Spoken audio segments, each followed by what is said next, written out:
Now let's move on sa spot and derivatives market.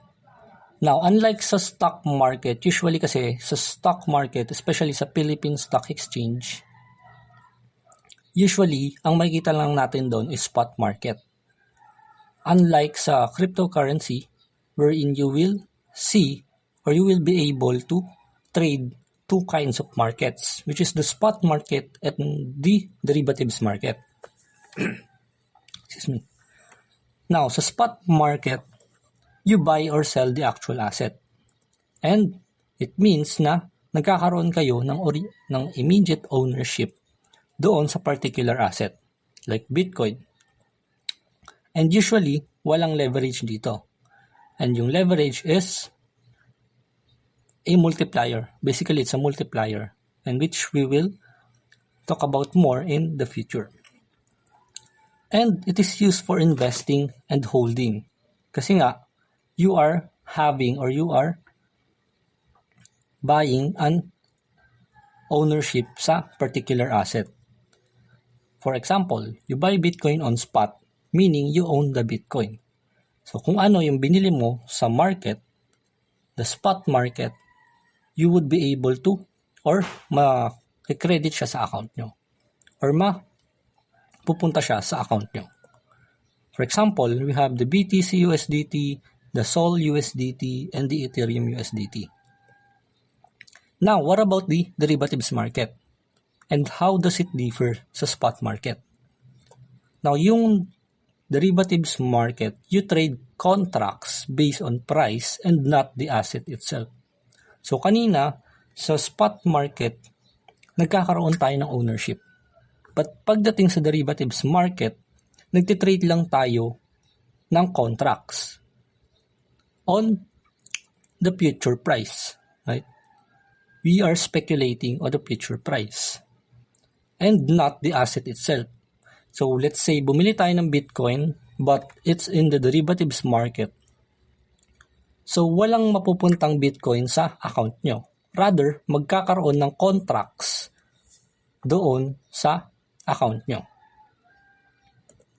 Now, you can use leverage here or the multiplier and you can go long or short. So, sa spot market, the only way you can earn money is by going long or by buying. And by buying low and selling high, meaning bibili ka sa baba, bibenta ka sa taas, you will gain a profit. Generally, that's the way it seems or that's how it works. Unlike kay derivatives market na kahit pababa yung market is pwede kang kumita, which is the shorting or the selling. Kasi nga, you are speculating that the price will go down. So, you will enter into a contract and since nag-speculate ka na bababa yung price and if bumaba yung price, then you will earn money doon sa contract na pinag-enteran mo. Ngayon, it is used for trading, hedging, and speculation. Unlike kay spot market na mainly for investing siya or for long-term side. Although pwede rin naman siya for short-term side, but mostly it's for the long-term side. Now, its examples are Bitcoin USDT, Sol USDT, and ETH USDT. Now, mapapansin nyo, yung examples natin dito, wala siyang slash. Right? So, ngayon, one way to identify whether yung certain coin or token is derivatives or for future siya, for perpetual or options contract is to look at the base encode currency. Kasi, if titingnan nyo rito, especially sa mga exchange, yung mga exchange, kung makikita nyo, yung base encode currency nila kapag ka spot market is merong slash, while sa derivatives market is wala. So that's how you identify which one is a derivative token or coin and which one is a spot coin or token. Now, it has different types in derivatives market, which is the futures, the perpetual, and options. But we will not go deeper in discussing these types. So basically, for summary, the spot means you are buying an ownership on a particular asset, particular coin or token.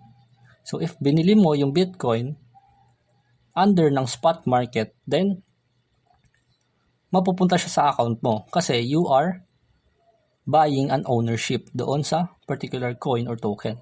While si derivatives is more on price exposure. More on speculation siya on what you think or where do you think the price will go. Now, spot is simple and safer and derivatives are powerful but risky. Kasi nga, itong derivatives na to, meron siyang liquidation price kung tawagin. And sa spot naman kasi usually walang liquidation price yan. Since ang binibili mo sa spot is ownership, meaning kapag binili mo yung asset, sa'yo na yon.